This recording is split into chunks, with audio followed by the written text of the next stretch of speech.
Hai semuanya, perkenalkan saya Marini dengan NIM L1A03059, Program Studi Manajemen Sumber Daya Perairan. Materi yang akan kita bahas adalah mengenai vitamin. Vitamin disebut juga sebagai makronutrien, yaitu zat gizi yang diperlukan dengan jumlah miligram atau mikrogram per hari. Kofaktor non-protein pada enzim, yaitu koenzim dan kosubstrat. Vitamin merupakan zat organik yang dibutuhkan oleh tubuh dalam jumlah kecil yang digunakan dalam proses metabolisme seperti respirasi, pertumbuhan, dan fungsi kekebalan tubuh. Banyak sejarah mengenai vitamin. Berdasarkan sumber yang saya baca, pada tahun 1912, Casimir Fang pertama kali menciptakan istilah vitamin. Periode penemuan utama dimulai pada awal abad ke-19 dan berakhir pada pertengahan abad ke-20. Teka-teki setiap vitamin dipecahkan melalui kerja dan kontribusi para ahli epidemiologi, dokter, ahli fisiologi, dan ahli kimia. Nah, dalam klasifikasi vitamin dibagi menjadi dua, yaitu vitamin larut air dan vitamin larut lemak. Vitamin larut air adalah vitamin yang digunakan secukupnya dan sisanya akan dibuang melalui urin. Contohnya ada B1, B2, asam nikotinat, asam pantotenat, piridoksin, biotin, asam folat, vitamin 12, dan vitamin C.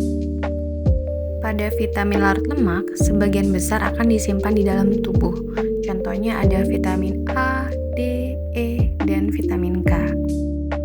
Tiamin atau B1 berperan dalam metabolisme glukosa, lipid, dan neurotransmitter dan juga berperan penting dalam mengubah makanan menjadi energi.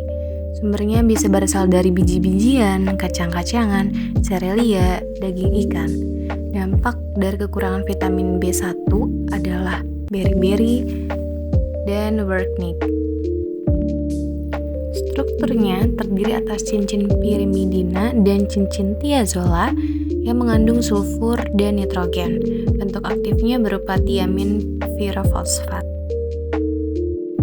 Riboflavin atau B2 berperan sebagai unsur sistem enzim pernafasan jaringan dan beberapa enzim yang terlibat dalam sistem metabolisme asam amino dan lipid. Sumbernya bisa berasal dari susu, hati, telur, daging, sayuran. Dampak kekurangannya dapat menghambat pertumbuhan bayi dalam kandungan dan meningkatkan resiko preeklamsia. Strukturnya terdiri dari cincin isoaloksasin, yaitu pembawa sepasang atom H dari substrat, komponen koenzimnya yaitu FMN dan FAD. Asam nikotinat atau niacin berperan dalam reaksi enzimatik dalam tubuh atau metabolisme karbohidrat, lemak, dan protein. Sumber makanannya bisa berasal dari kacang-kacangan, biji-bijian, alpukat, ikan tuna, dan dada ayam.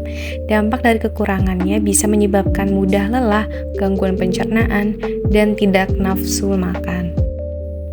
Komponennya terdiri dari koenzim NAD dan NADP yang berfungsi sebagai pembawa ion hidrida. Asam pantotenat atau B5 berperan dalam proses pertumbuhan serta produksi hormon reproduksi dalam tubuh. Asam pantotenat juga membantu memecah lemak serta karbohidrat menjadi energi. Sumbernya bisa berasal dari ragi, biji-bijian, royal jelly, kuning telur, hati, kubis. Dampak kekurangannya bisa menyebabkan anemia dan gangguan pada kulit.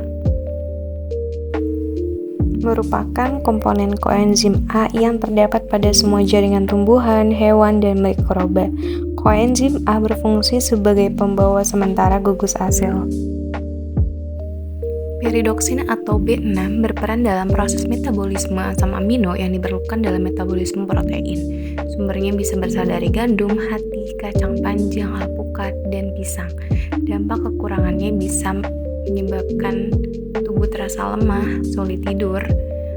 Kemudian strukturnya terdiri dari 3 bentuk, yaitu piridoksin, piridoksal, dan piridoksamin. Memiliki bentuk aktif berupa piridoksal fosfat dan piridoksamin fosfat sebagai gugus prostetik atau koenzim dari enzim transaminase atau aminotransferase. Biotin berperan penting dalam metabolisme protein, karbohidrat, dan lemak. Sumbernya bisa berasal dari kuning telur, tomat, kedelai, beras, hati, ragi, dan gandum. Dampak kekurangannya bisa menyebabkan rambut rontok, kulit kering. Komponen aktif berupa biositin sebagai gugus prostetik enzim karboksilase. Biotin pada enzim membentuk ikatan kovalen atau ikatan amida dengan enzim pada gugus aminoresidulisin pada sisi aktif enzim. Asam folat berperan dalam pembentukan sel darah merah, daya tahan tubuh, hingga menunjang tumbuh kembang janin dan anak-anak. Sumbernya bisa berasal dari hati, daging, ragi, sayuran hijau. Dampak kekurangannya bisa meningkatkan resiko bayi cacat, anemia, preeklamsia. Kemudian strukturnya terdiri dari bentuk aktif sebagai koenzim, asam tetrahidrofolat yang berfungsi sebagai pembawa sementara gugus 1 karbon. Vitamin B12 atau cyanocobalamin memiliki struktur paling kompleks. Sistem cincin korin tempat ion CO2+ disintesis oleh beberapa mikroba, berperan dalam pembentukan sel darah, metabolisme, pertumbuhan jaringan, dan pemeliharaan saraf. Sumbernya berasal dari hati, telur, keju, buah. Dampak kurangannya bisa menyebabkan mudah lelah, diare, kesemutan, hingga dapat menyebabkan kerusakan syaraf. Vitamin C berperan dalam pembentukan jaringan dan sistem pertahanan tubuh. Sumbernya berasal dari jeruk, tomat, buah-buahan, dan sayuran. Dampak kekurangannya bisa menyebabkan penyembuhan luka lebih lambat, sariawan, masalah pada kulit, mudah merasa lelah, hingga kenaikan berat badan. Koenzim dalam reaksi hidroksilasi prolin pada kolagen jaringan pengikat avertebrata terdapat pada semua hewan dan jaringan tumbuhan, tetapi tidak diperlukan oleh mikroba. Vitamin larut lemak yang pertama ada vitamin A, berfungsi di dalam darah untuk transport protein yang disintesis di hati. Dibutuhkan retina mata dalam bentuk retinal yang bergabung dengan protein membentuk suatu molekul yang menyerap cahaya dan penglihatan tampilan warna. Sumbernya berasal dari wortel, sayuran, hati, minyak ikan, susu. Dampak kekurangannya bisa menyebabkan seroptalmia, keratomalacia.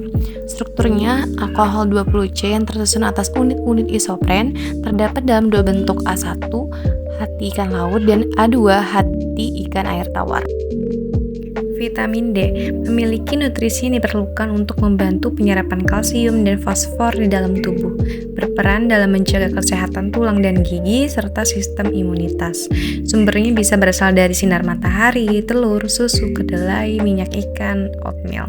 Dampak kurangnya bisa menyebabkan osteoporosis, autoimun, hingga hipertensi.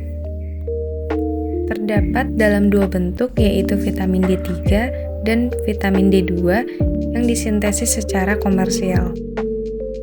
Vitamin E berfungsi sebagai antioksidan dan pelindung sel-sel tubuh dari kerusakan. Sumbernya bisa berasal dari alpukat, kacang, almond, pepaya, zaitun, dan brokoli. Dampak kekurangannya bisa menyebabkan gangguan koordinasi gerakan tubuh, lemah otot, dan kehilangan daya refleks. Vitamin K penting dalam koagulasi atau pembekuan darah, mencegah pendarahan yang berlebihan. Sumbernya bisa berasal dari sayur-sayuran, kuning telur, keju. Dampak kekurangannya bisa menyebabkan hilangnya kepadatan tulang, rentan mengalami pendarahan.